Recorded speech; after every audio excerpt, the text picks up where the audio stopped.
Hello வணக்கம், இது உங்கள் சிவி ஜோன். எல்லாரும் எப்படி இருக்கீங்க? இன்னைக்கு பார்த்தீங்கன்னா பயங்கரமான சூப்பரான மாசான விஜய் சேதுபதி அவர்களுடைய எபிசோட் ஸ்டார்ட் ஆச்சு.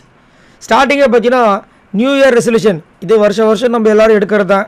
ஆனால் அதை எத்தனை நாள் நம்ம ஃபாலோ பண்ணுறோம் அப்படின்றத ஒரு பெரிய பிரச்சனை. ஒரு சில பேர் த்ரூஅவுட் த இயர் ஃபுல்லாக ஃபாலோ பண்ணுவாங்க, ஒரு சில பேர் 1 மணி நேரத்துக்கு ஃபாலோ பண்ணுவாங்க, ஒரு சில பேர் சொன்ன அடுத்த நிமிஷம் மறந்துடுவாங்க. ஸோ அப்படின்னு இருக்கும்போது இந்த ரெசல்யூஷன், இந்த பிக் பாஸ் வீட்டுக்குள்ளே யாரெல்லாம் என்னென்ன எடுக்க போகிறாங்கன்னு சொல்லிட்டு ஒரு டாஸ்க்கை கொடுத்தாரு. ஃபஸ்ட்டு ராணுவ கேட்டார்.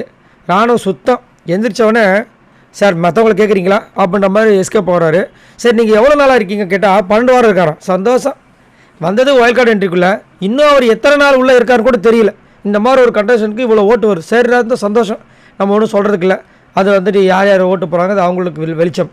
அதுக்கப்புறம் பார்த்தீங்கன்னா இதில் வந்து முத்துக்குமாரன் எந்திரிச்சார் ஜாக்லின் சொல்கிறதுக்காக. இப்படி எந்திரிச்சோடனே ஒரு சவுண்டு வருது பாருங்கள். நேற்றும் பார்த்தீங்கன்னா பயங்கரமாக சவுண்டு வருது, இன்றைக்கும் பார்த்தீங்கன்னா வேறு மாதிரி சவுண்டு வருது. என்னையா நடக்குதுன்ற மாதிரி இருக்குது. ஏன்னா எப்பயுமே வந்து முத்துக்குமாரனோட சவுண்ட், அந்த கிளாப் சவுண்டு, அந்த மக்கள் கொடுக்குற சவுண்டை மட்டும் எப்பயுமே மியூட் பண்ணுவாங்க, இல்லை காமிக்கவே மாட்டாங்க. பட் இப்போ கொஞ்ச நாளாக வந்து அதை காமிக்கிறாங்க.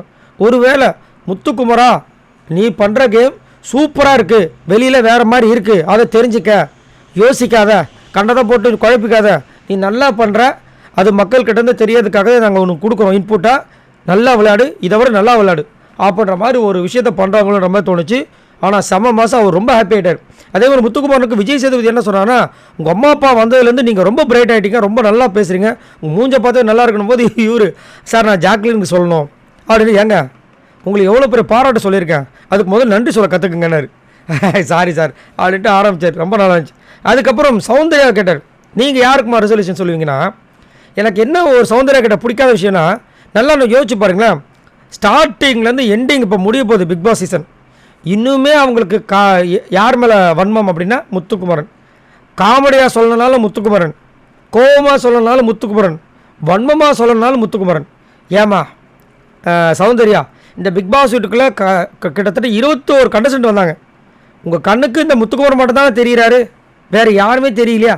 எத்தனை பேர் எவ்வளோ அக்கிரமம் பண்ணிவிட்டு இவ்வளோ நாள் வெளியே போனாங்க? அவங்க யாரையாவது ஒருத்தர் சொல்லியிருக்காங்களா?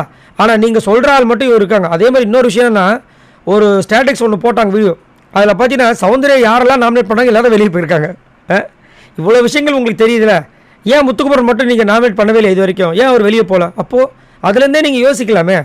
திரும்ப அந்த வன்மத்தை கக்கி என்ன தான் பண்ண போகிறாங்க தெரியல. இது மட்டும் தான் இது வரைக்கும் உருப்படியாக அவங்க பண்ணின விஷயங்களே. மற்றபடி கேமில் 0. அதுவும் அவங்களா இருக்காங்கன்னு சொல்கிறாங்க, அதுதான் ரொம்ப கொடுமையாக இருக்குது.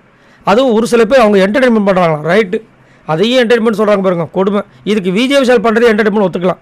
அவர் என்ன சொல்கிறாங்கன்னா, ரெசல்யூஷன் முத்துக்குமார் என்ன எடுக்கணுமா, அவர் வந்துட்டு முதல்ல அவரோட தப்பை ஒத்துக்க மாட்டாராம், மற்றவங்க தப்பை தான் வந்து சுட்டி காட்டுறாராம். மற்றவங்க தப்பு சுட்டி காட்டும்போது செஞ்சாங்க பார்த்தீங்களா தப்பு, அவங்க வந்துட்டு முத்துக்குமார்னு சொன்ன தப்பை வந்துட்டு மறந்துடுறாங்களாம், முத்துக்குமாரோட தப்பை மறந்துடுறாங்களாம். அந்த அளவுக்கு அவர் பேசிடுறாரு. ஏம்மா நீ சொன்னதுலேயே ஆன்சர் வந்துருச்சம்மா. முத்துக்குமாரன் முதல்ல அவர் தப்பை ஒத்துக்க மாட்டார், ரைட்டு. அடுத்தது ஆப்போசிட்டில் யார் தப்பு பண்ணாங்களோ அவர் சுட்டி காட்டுறாரு. அதனால் அவங்க வந்து முத்துக்குமாரோட தப்பை மறந்துடுறாங்களாம். இவங்க வந்து இது பண்ணிக்கிறீங்க, இது என்ன சொல்ல வராங்கன்னு எனக்கு சத்தியமாக புரியல. அப்புறமா யோசிப்பாங்க. நிறைய இடங்களில் நீங்கள் பார்த்தீங்கன்னா ஆன்சர் முத்துக்குமார்னு சொல்லிவிட்டு அங்கே போய்ட்டு இருங்க நான் முதல்ல யோசிக்கிறேன் என்ன சொல்லலாம் அப்படி காரணம் யோசிப்பாங்க. அந்த மாதிரி தான் இன்றைக்கி சொன்னாங்க. அப்புறம் அவர் தெரிஞ்சிருச்சு, நீங்கள் பேசாமல் முத்துக்குமாரன் கிட்ட நீங்களே சொல்லிடுங்கன்ட்டார். அப்புறம் வந்துட்டு முத்துக்குமாரன் முதல் நீங்கள் செய்கிற தப்பை ஒத்துக்குங்க, அப்புறமா மற்றவங்க கிட்ட தேடலாமா. ஏம்மா ரெசல்யூஷன் சொல்ல வந்தீங்களா இல்லை வன்மத்தை கக்க வந்தீங்களா? இதுலேயே தெரியல சௌந்தர்யாவோட முகத்திரை எப்படி கிழியுது பாருங்கள். ஸோ ரெசல்யூஷனில் கூட உங்களுக்கு வந்து வன்மத்தை கக்கிற மாதிரி இருக்குது.